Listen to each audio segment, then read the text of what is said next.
Dear student, you are most welcome to our educational channel mechanical Pandit. और मैं आपके प्यारे पांडे सर। आज कुछ फंडामेंटल क्वेश्चन करेंगे, अपन देखेंगे उसको और डिस्कस करेंगे। और ये सारे क्वेश्चन 10 से 12 क्वेश्चन हैं और सभी क्वेश्चन डैम्प्ड वाइब्रेशन के इर्द गिर्द हैं। तो आइए हर एक क्वेश्चन को देखते हैं जो आपको एग्जामिनेशन में और जगह जगह जरूरत पड़ती है। सबसे पहले आपसे पूछा जाता है कई बार कि व्हाट इज ऑस्किलेटरी मोशन। तो basically any kind of repeated motion that moves back and forth about some equilibrium position. यहाँ पर एक इक्विलिब्रियम लाइन ड्रॉ कर दीजिए। जैसे यहाँ पर इक्विलिब्रियम लाइन ड्रॉ कर दिए तो देख रहे हैं आप आगे या पीछे, ठीक है। तो दैट इज दी, जैसे पेंडुलम होता है, that is the example of oscillatory motion, है ना। ये रिपीटिंग पैटर्न नहीं होता है, बल्कि कोई जो नहीं कि रिपीटिंग पैटर्न हो, रिपीटिंग पैटर्न भी हो सकता है। जैसे ये तो रिपीट कर रहा है, ठीक है ना, बट ये रिपीट नहीं कर रहा है, but on the same path it is moving, so it is called oscillatory motion. Oscillatory motion में ही आप देख सकते हैं vibratory motion, oscillatory motion, circular motion, rotary motion, curvilinear motion, linear motion. these are the examples of oscillatory motion. Periodic motion which repeat itself after certain interval of time, ठीक है, with uniform interval of time, that means कि आप जैसे college जाते हैं तो that is also example of oscillatory, but it is not oscillatory, it is periodic within the oscillatory. तो oscillatory motion periodic होता है, ठीक है। हर periodic motion ऑस्किलेटरी नहीं होगा, लेकिन हर ऑस्किलेटरी मोशन पीरियोडिक जरूर होगा, ठीक है ना।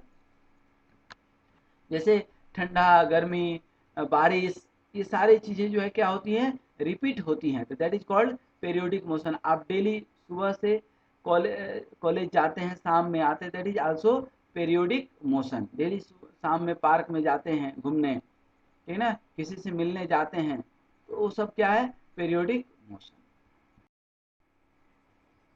हार्मोनिक मोशन, तो पीरियोडिक मोशन और हार्मोनिक मोशन ऐसा माना जाता है कि ऑलमोस्ट सेम है, लेकिन सेम नहीं है।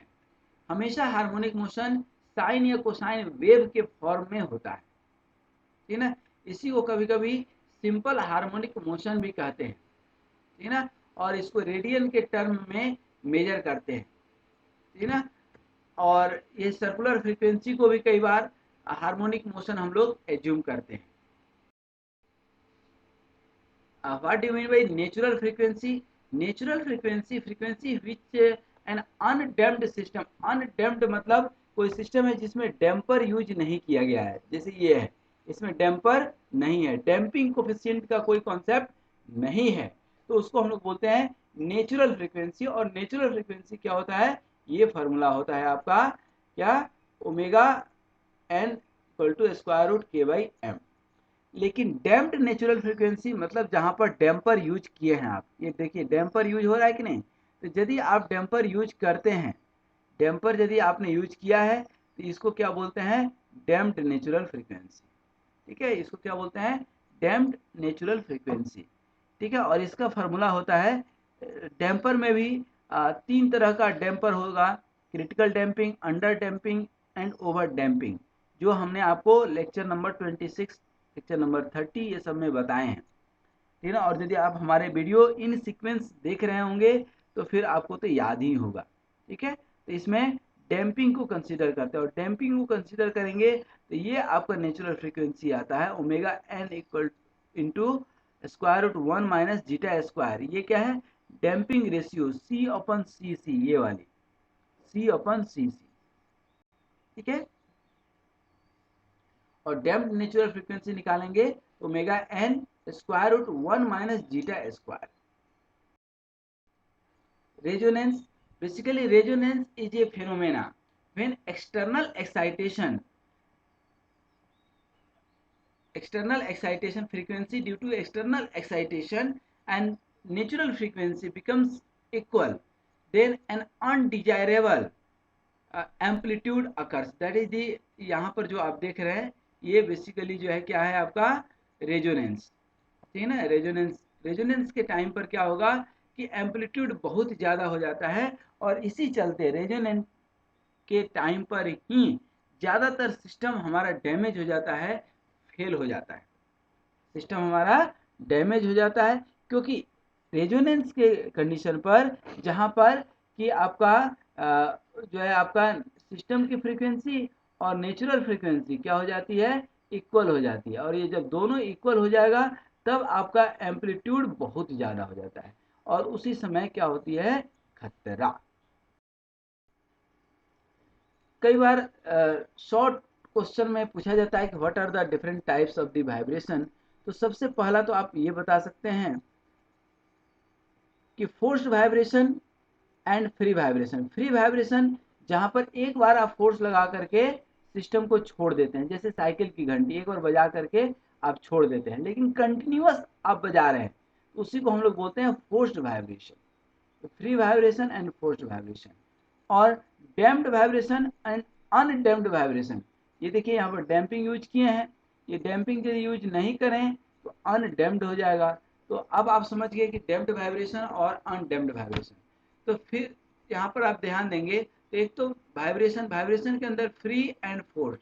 फ्री के अंदर भी दो है, फ्री की शादी, पहले तो वाइब्रेशन की शादी हुई, इसके दो बच्चे फ्री एंड फोर्स्ड, फिर इन दोनों की शादी हुई, इन दोनों के भी दो दो बच्चे हैं, एक अनडैम्प्ड और दूसरा डैम्प्ड। एक में डैम्प रहेगा और दूसरे में डैम्पिंग नहीं रहेगा, तो उसी को हम लोग बोलते हैं डैम्प्ड वाइब्रेशन, अनडैम्प्ड वाइब्रेशन।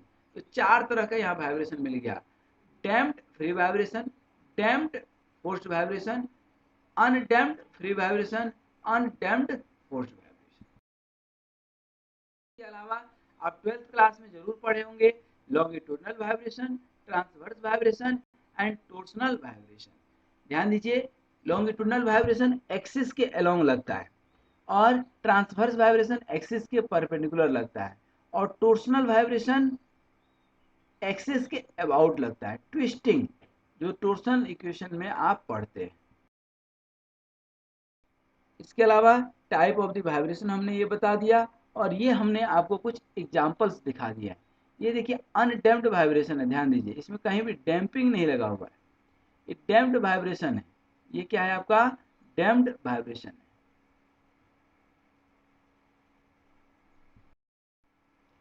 अब ये डैम्प्ड वाइब्रेशन की फ्रीक्वेंसी हमने निकाल करके बताया है। ये देखिए, ये single degree of freedom system है, और यहाँ पर 2 डिग्री ऑफ फ्रीडम सिस्टम हो गया, 2 मास हो गया तो 2 डिग्री ऑफ फ्रीडम सिस्टम।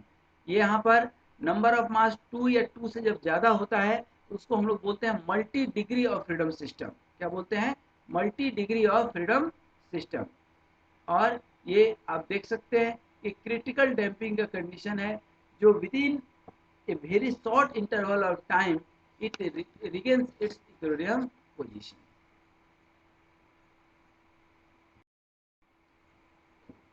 ये बीट क्या है, ये बीट वही आपका हार्ट बीट है, ध्यान रखिएगा। तो when two harmonic motion occur with the same amplitude a at different frequency is added together, a phenomena will occur at that time and that is called beating. ठीक है, तो ये हार्ट बीट वाला ही phenomena है।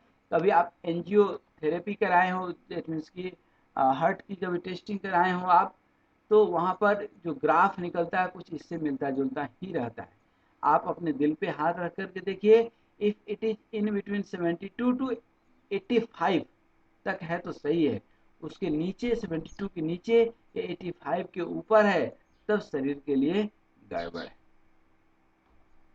ये सब amplitude हमने निकाल करके दिखाए हैं, ये सॉल्यूशन है। ये दो एम्पलीट्यूड, ए कॉस 2 पाई एन टी और ये 2 पाई एन टी टू टी, इन दोनों को ऐड कर देंगे। ध्यान दीजिएगा यहाँ पर एम्पलीट्यूड सेम है, बीट के केस में एम्पलीट्यूड सेम है, फ्रीक्वेंसी अलग अलग है। Thank you very much for watching this short questions on mechanical vibration. These are the very fundamental, too much fundamental, जो फ्रीक्वेंटली कोई भी कहीं भी किसी भी कंडीशन में पूछ सकता है। इसके अलावा जो है आपको 300 प्लस वीडियो है मैकेनिकल वाइब्रेशन का, उन सभी को देखिए। आप अपने इस यूट्यूब चैनल में आप सब्सक्राइब कर लिए होंगे, और इसको जो है शेयर करें, थोड़ा सा प्रमोट करें इस चैनल को। और साथ ही एक चीज़ और बताते हैं कि हमने एक वेबसाइट डेवलप किया है mechanicalpandit.com, वहाँ भी ये सारे डिटेल्स आपको मिल जाएंगे। आज यहीं तक, तब तक के लिए आपको बहुत बहुत धन्यवाद और आपका जीवन मंगलमय हो। आप सदा सुखी, स्वस्थ, प्रसन्न और मुस्कुराते रहें। धन्यवाद, धन्यवाद।